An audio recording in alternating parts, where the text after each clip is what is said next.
Israel, फिलिस्तीन, Hamas, Mossad और Gaza, ये 5 कीवर्ड पिछले 5 दिनों से मीडिया में जगह बनाए हुए हैं। और ऐसी वैसी नहीं बल्कि सोशल मीडिया साइट एक्स पर चल रहे ट्रेंड में शुरू के 5 ट्रेंड इन्हीं से जुड़े हैं। जैसा कि आपको हम बता चुके हैं कि इजराइल और हमास में अब तक का सबसे बड़ा संघर्ष चल रहा है। ऐसे में यह भी सवाल उठता है कि आखिर जब इजराइल ने गाजा पर कब्जा कर ही लिया था पूर्व में, तो उसे छोड़ा क्यों? तो सोचा क्यों ना आपको इतिहास का वो अहम पहलू पूरी तरह से बता दें।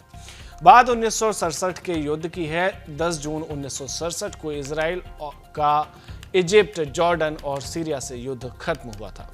युद्ध के परिणामों में इजराइल ने तीनों देशों को परास्त कर उनकी जमीनों पर काफी अंदर तक कब्जा जमा लिया था, जिसमें से गोलान हाइट्स, वेस्ट बैंक, पूर्वी जेरूसलम और गाजा पर भी इजराइल का कब्जा था। इनमें से गोलान हाइट्स, पूर्वी जेरूसलम और वेस्ट बैंक पर आज भी इजराइल शासन करता है। लेकिन 2005 में कुछ ऐसा हुआ कि 1967 में कब्जे के बरक्स इजराइल ने गाजा पट्टी का पूरा इलाका छोड़ दिया।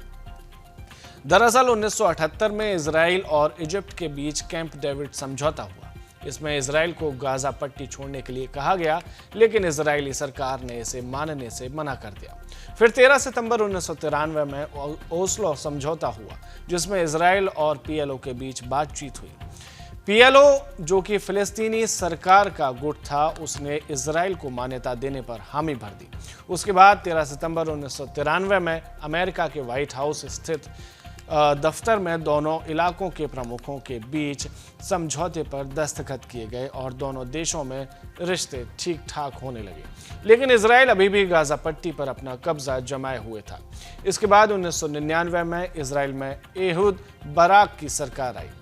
सरकार आने के साल भर के भीतर ही बाराक ने लेबनान से हटने का वादा कर दिया और इसे नाम दिया गया लैंड फॉर पीस समझौता।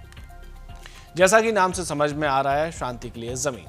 दूसरी तरफ गाजा पट्टी में जनसंख्या काफी बढ़ चुकी थी, जिसे संभालना अब इजराइल के लिए काफी मुश्किल हो चुका था।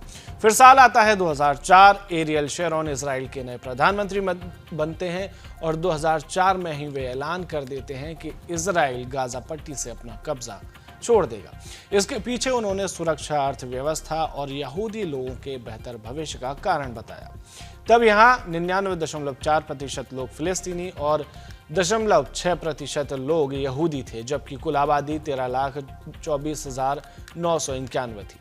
जनसंख्या के दबाव में इजराइल ने गाजा पट्टी का इलाका तो छोड़ दिया, वहां से यहूदी इजराइल वाले हिस्से में आ गए। 15 सितंबर 2005 को इजराइल ने इसकी आधिकारिक घोषणा भी कर दी।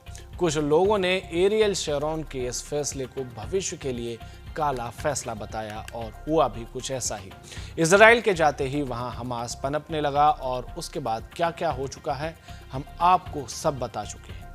क्या हो रहा है वो आप देख ही रहे हैं।